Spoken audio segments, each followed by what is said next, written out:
அனைவருக்கும் வணக்கம். மது வந்தியையும் அவர் போட்டு சொன்ன அந்த கணக்கு, அதான் அந்த 8000 கோடி மக்கள், இதெல்லாம் யாரும் மறந்துட முடியாது அவ்வளோ சீக்கிரமா. அந்த அளவுக்கு அவரை ஒரு வருஷம் கிட்டத்தட்ட அந்த செய்தியை அது சொன்ன அந்த 8000 கோடி மக்கள் தொகைங்கிறத வச்சு ட்ரோல் பண்ணதெல்லாம் நம்ம மறுக்கவும் முடியாது, மறந்துடவும் முடியாது. அந்த வகையில் டாக்டர் அன்புமணி ராமதாஸும் இன்னைக்கு ஒரு கணக்கு சொல்கிறாருங்க.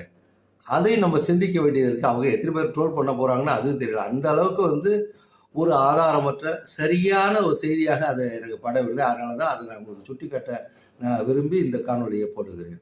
அதாவது அரசியல் தலைவர்கள் எந்த கட்சியாக இருந்தாலும் சாடுகின்றத ஆளுங்கட்சி சாடுகின்றத ஒரு கடமையாக பார்க்கின்றத, ஒரு செய்தியாக பரபரப்பாக பேசுவதெல்லாம் பார்க்கின்ற பொழுது அது அவங்களுடைய விருப்பம் கடந்து போனாலும் கூட அது உண்மைத்தன்மையும் பண்பு தன்மையும் இருக்கணுங்க. அப்படி இருக்கப்ப தான் மக்கள் ஏற்றுப்பாங்க. அப்படி இல்லைன்னு சொன்னால் மக்கள் உங்களையே சாடுகின்ற வகையில் அது அமைந்து விடும். அந்த வகையில் இன்னைக்கு என்ன பேசியிருக்காருன்னு சொன்னால், அரசு தொடக்க பள்ளியில், அதாவது 1ஆவதுலேருந்து 5ஆம் வகுப்பு உள்ள தொடக்கப்பள்ளியில் 4000 பள்ளிக்கூடத்தில் ஒரு ஆசிரியர் தான் அப்படின்னு, அதுவே தவறான ஒரு ஆசிரியர் 4000 ஸ்கூல் ஒரு ஆசிரியர் இல்லை, ஒரு பள்ளிக்கூடத்தில் ஒரு ஆசிரியர் தான் இருக்காருன்னா அந்த வார்த்தையை அவர் தவறாக சொல்லிட்டார்.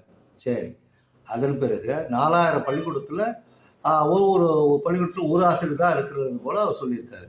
அடுத்தது என்ன பண்ணுறாரு சொன்னால், இந்த காலி இடங்கள் அந்த ஆசிரியர்களுடைய அந்த பள்ளிகளில் 4000 பள்ளிகளுக்கு காலி இடங்கள் நிரப்பணும்னு சொன்னால் 1,00,000 ஆசிரியர்கள் பற்றாக்குறை இருக்கிறது, அது நிரப்ப வேண்டும், இதெல்லாம் அரசு கவனிக்கலை அப்படிங்கிற போல சாடி பேசுகிறதெல்லாம் பார்க்கின்ற போது நகைப்பாக இருக்கிறது. காரணம் கொஞ்சம் யோசனை பண்ணி பாருங்க.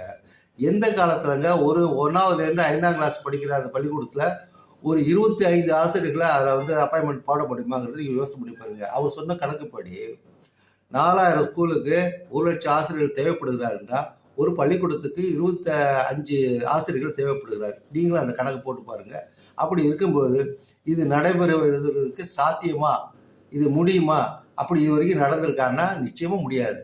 அதுவும் 1ஆவதுலேருந்து 5ஆம் கிளாஸ் உள்ள பள்ளிக்கூடத்தில் ஒரு பள்ளிக்கூடத்துக்கு 25 ஆசிரியர்கள் தேவைப்படுகிறாரு என்ற அந்த அவருடைய கணக்கு எவ்வளவு சரியில்லை என்பதை நம்ம உணர்வதற்காக தான் இந்த காணொலியை நான் பதிவிடுகிறேன்.